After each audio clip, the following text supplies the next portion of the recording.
Hello বন্ধুরা, তোমাদের সঙ্গে একটা নতুন ভিডিও নিয়ে এসেছি। এটা একটু অন্য টাইপের ভিডিও। দেখো, রূপোর জিনিস দেখাচ্ছি, কারণ তোমরাও এটা ইউজ করো।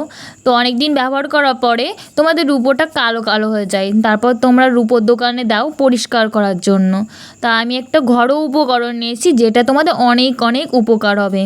তা একটা পাত্র নিয়েছি, পাত্রে পরিমাণ মতন জল দিচ্ছি। এবার 2 চামচ চা দিয়ে দেবো। 2 চামচ চা দেওয়ার পর 2 চামচ সার্ফ দিয়ে দেবো। সার্ফটা দিলে পরে বলো তো কি পরিষ্কার হয়ে যাবে। এবার দেওয়ার পর আমি জাল দেবো জিনিসটা।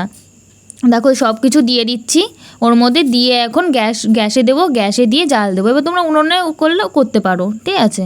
এবার দেখো, জাল যখন হবে বেশিক্ষণ রাখবে না, 2 থেকে 3 মিনিট রাখবে বা 4 মিনিটও রাখতে পারো। এবার যখন জলটা উতর আসবে তখন তোমরা নামিয়ে নেবে, ঠিক আছে।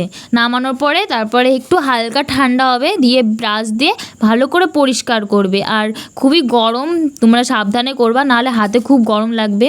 তো দেখো, রিভিউটা বুঝতে পারছো তো, এখনও পরিষ্কার করিনি, তা সত্ত্বেও রূপোটা চকচক করছে। আর আগে দেখতে পেরেছিলে যে কেমন কালো কালো হয়ে গেছিলো।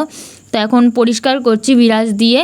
তো পরে দেখতেই পারবে কতটা সুন্দর হয়। আর দোকানের মতনই হবে, তোমাদের খুবই উপকরণ হবে। আর ভিডিওটা পুরোটুকু দেখবে, কোথাও স্কিপ করবা না।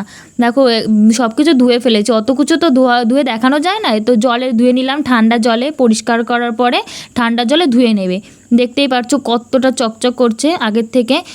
দেখো, আমার খুব সুন্দর রিভিউ এসছে, ঠিক আছে। এবার তোমরাও ব্যবহার করে দেখতে পারো, তাহলে তোমাদের আর স্বর্ণকারের দোকানে যাওয়া লাগবে না, তোমরা ঘরে বসেই পরিষ্কার করতে পারবে। এবার একটা আমি কাপড় দিয়ে মুছে নিয়েছি, তোমাদের সঙ্গে রিভিউ শেয়ার করছি। দেখতে পারছো আগের থেকে অনেকটা চেঞ্জ হয়েছে। আর তোমরাও ইউজ করে বলো কমেন্টে কেমন হয়েছে। আর ভালো লাগলে পরে চ্যানেলটি সাবস্ক্রাইব করে দিও আর শেয়ার করে দিও ভিডিওটি।